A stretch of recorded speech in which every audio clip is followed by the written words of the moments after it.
Isn't it tempting when you get stuck trying to solve a problem to just turn to the answers in the back of your textbook and read the solution, or even worse, just the answer? Now, don't misunderstand me. Sometimes when you get stuck with a problem, it could be that you're just missing something, and you might just continue missing that something without a bit of a nudge in the right direction. And this can happen. The solutions and answers in the back of your textbook or mark schemes, for example, can be useful when used correctly. But the problem is that they're much more often used incorrectly than correctly. And there's several ways that A-level maths students use the textbook answers and solutions in ways that's really quite damaging to their learning and progress. Say, by looking at the textbook solution or answer before really giving yourself sufficient time to give the problem a good go yourself. Sometimes it takes time to solve a problem. Even a relatively short problem may take some considerable time and effort, sometimes several hours to properly solve. And you might say, but I don't have time to spend thinking about a single problem for an hour or so. I need to get it done. I need to get the answer so that I can move on. If all you're interested in is the answer, then why not just copy out the answers from the back of your textbook? Have done with it and just move on to something else, and you'll learn just as much, which is nothing. If it were up to me, then textbooks would only include solutions and answers to a selection of the problems in the textbook, with some hints for some of the problems that are likely to cause difficulty. Of course, worked solutions and answers are useful when you're first introduced to a technique so that you can make sure that you're on the right lines. So maybe you've just learned about integration by parts and you're just finding your feet with it. And the first few calculations that you go through, you want to check your answers, of course. And this is natural, and it's kind of essential in a way to make sure that you've got the right idea. But by never moving on from the textbook answers and always needing to check your answer, you never really develop the confidence in what you're doing. And it's far better to try to figure out ways of checking your own work, possibly by solving the problem in a different way, or if, say, you've integrated a function, try differentiating it to see if you get back to where you started. And in this way, you get extra practice with differentiation techniques, for example, and you get a much better appreciation of the relationship between integration and differentiation, or between different parts of mathematics. So don't be under the impression that learning only takes place when you manage to find a complete solution to a problem.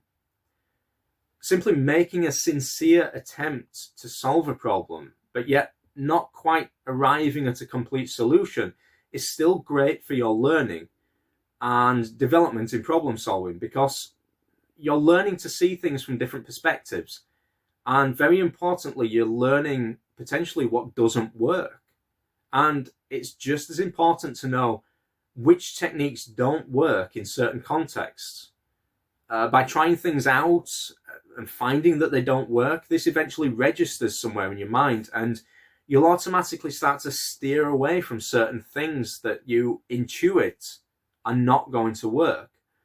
And a large part of problem solving is developing an intuition for what seems like it could work or what probably is not going to work. And it's not enough really to just know the techniques on a surface level, on a superficial level. If you constantly deny yourself the chance to develop that intuition, then you'll never learn to effectively solve problems. Finding the solution to a problem can be torturous. It can be frustrating. It can be humbling. It can be a struggle. And you can feel the whole range of emotions sometimes in the solution to a single problem. But you feel elated when you find the solution to that problem, when you've had to work to find that solution, and you know that you've learned something. You can't necessarily say exactly what it is that you've learned, but you know that you're better off, you know more now that you've finished the solution to that problem than when you started. And you need to be active in your problem solving. You have to put yourself through that frustrating, torturous process that it is and can be, because you need to give yourself the chance to develop certain mental strategies for dealing with certain difficulties that arise in problem solving. And by constantly denying yourself these opportunities, then your progress will be severely and negatively impacted. And I know what it feels like to not be able to find a solution to a problem. It feels like something's left unresolved. And I agree that turning to the answers in your textbook may seem to bring some kind of resolution, some kind of relief from that feeling.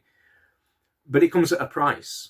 And the price is that if this is done too often, you don't make any progress and you don't learn anywhere near as much as you could be in the time that you have available to you.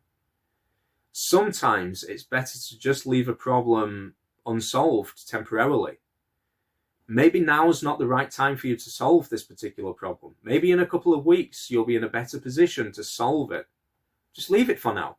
Try some other problems and come back to this one later. You don't have to solve every single problem. So what alternatives are there to turn it, rather than turning to the answers, what else could you do? Well, if you've given the problem a good go yourself, and be honest, have you? Then try working on the problem with someone else. Try explaining your ideas to someone else, and maybe someone else can point out why your ideas are not working, where you're going wrong, and what you might try instead. And this may seem to achieve the same goal as just looking at the answers, but it really isn't the same. By collaborating with others and sharing ideas, you have to explain and articulate your ideas, and you have to listen to other people's ideas and criticize them. It's a two-way process where you can teach and you can learn simultaneously.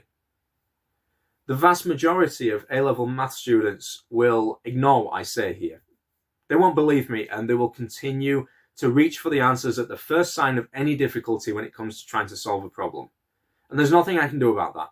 People will always take what seems to be the path of least resistance, even if that path is deleterious to them. But I hope that there are a couple of people out there that understand what I'm trying to say. See you next time, guys.